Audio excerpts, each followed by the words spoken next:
Alors que des millions de Français se réjouissaient de la fin des confinements survenus à partir de mars 2020. La chanteuse Rose avait reçu une terrible nouvelle de la part du corps médical. Comme confié sur les réseaux sociaux le 21 février 2021, les médecins lui avaient diagnostiqué un cancer du sein.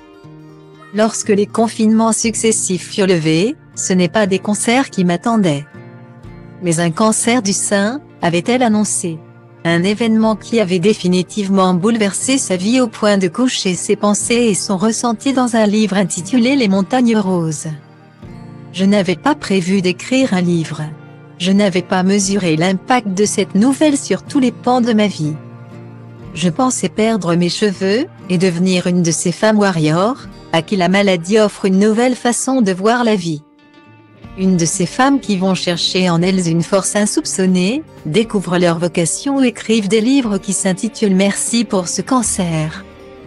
Rien ne s'est produit comme je l'imaginais, avait déclaré l'artiste de 44 ans.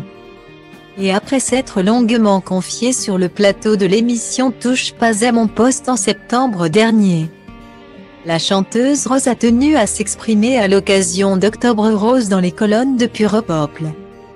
Dans une interview, la mère de famille a dévoilé comment son garçon avait dû faire face à la maladie de celle-ci.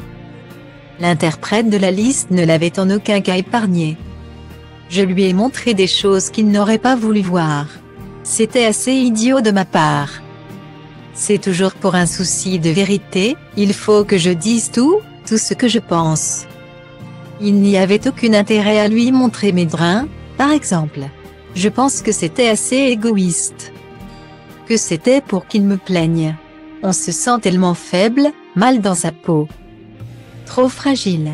J'avais l'impression qu'en lui montrant des choses de moi qui allaient lui faire mal, il allait me dire « Oh maman, je t'aime.